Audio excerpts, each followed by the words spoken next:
Aujourd'hui c'est fantasy et de la bonne. Je vais vous parler du cycle des démons de Peter V. Brett, une saga qui donne envie de devenir l'héros de sa vie.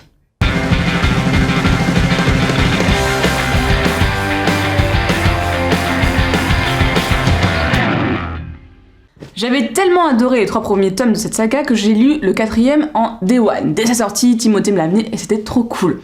Ouais, je sais, je préfère vous mettre une jolie image là plutôt que porter le livre, mais vous avez vu ce pavé ? Je suis sûre qu'il existe des workouts spécial booktubers pour muscler mes petits bras. Comme d'habitude, je vais éviter le spoil tout en essayant d'en dire assez pour vous donner envie de le lire. Raison numéro 1. Les héros, ou même d'ailleurs tous les personnages principaux de cette histoire, sont des humains. C'est-à-dire qu'ils ont des forces, des faiblesses, ils font des erreurs, mais ils apprennent de leurs erreurs pour ne pas les recommettre et en sortir grandis. Et dans ces personnages, on a aussi bien Arlene, le jeune fermier, que Lisha, une jeune femme pleine de qualités qui a une évolution super intéressante par la suite, Roger, un violoniste mais qui a que 3 doigts à une main, enfin bref, vraiment des personnages qui sont top, et par la suite on va en découvrir plein d'autres, on va rencontrer des nouveaux qui vont s'ajouter à cette histoire. Raison numéro 2, l'invention des Chthoniens. Le monde dans lequel se situe cette histoire ressemble finalement à notre Moyen-Âge avec des démons, les Chthoniens donc, qui sortent de terre une fois la nuit arrivée. Ces démons peuvent être de plusieurs types, comme les Pokémon, oui, qui massacrent tout sur leur passage, allant jusqu'à tuer leurs copains si jamais l'un d'eux paraît un peu faible. La seule protection des humains, ce sont des runes, héritage de temps anciens, qui vont disposer en cercle afin de se protéger. Si le cercle est bien fait et que les runes sont bien formées, les démons ne peuvent pas rentrer dedans. Mais la connaissance de certaines runes ont été oubliées au fil des années. C'est un peu le jeu du téléphone arabe avec une formule magique. Sauf que là, si t'as faux, tu meurs. La nuit, les habitants de ce monde vont donc se planquer derrière leur cercle de runes en espérant ne pas avoir fait d'erreur, parce que sinon les Chthoniens n'auront aucune pitié.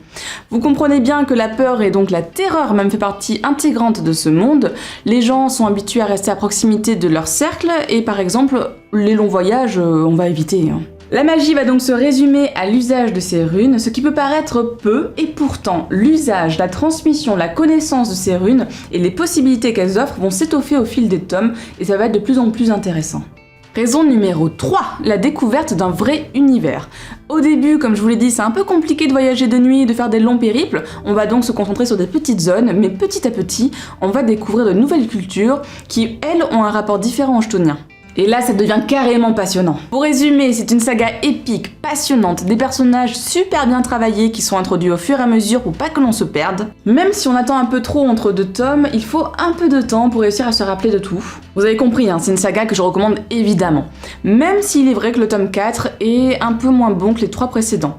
La saga doit faire 5 tomes au final, donc là il y a 2 possibilités. Soit l'auteur a pris son temps pour vendre plus d'exemplaires et un peu diluer sa fin, soit sinon le tome 5 va complètement justifier ce petit tome 4 un peu transitoire. Mais ça, on ne le saura qu'en 2018. What ? Oui, je sais, c'est loin, mais ça en vaut vraiment la peine. Enfin, ça je pourrais vous le dire qu'en 2018, quand j'aurai lu le 5e tome, pour vous confirmer que c'est une saga géniale, ou vous dire que l'auteur a un peu dilué sa fin, et ça, c'est dommage.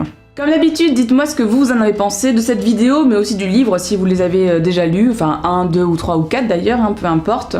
Est-ce que ça vous intéresse ? Est-ce que c'est le genre de lecture que vous aimez ou pas ? Si vous l'avez lu, mais que vous connaissez des livres qui sont un peu similaires, n'hésitez pas à me les recommander parce que j'en recherche des jolis cycles comme ça de fantasy, il n'y en a pas non plus des milliards. Enfin si, il y en a quand même pas mal. Mais bref, je suis toujours à la recherche de bons cycles de fantasy, donc allez-y. N'hésitez pas à nous laisser des petits pouces bleus aussi, et non pas verts. Et puis abonnez-vous et on se revoit très vite. Et c'est pas fini, tu as aussi un point comics VO à regarder, ou alors si tu veux savoir ce que j'ai lu en octobre et novembre, vous regardez mon update.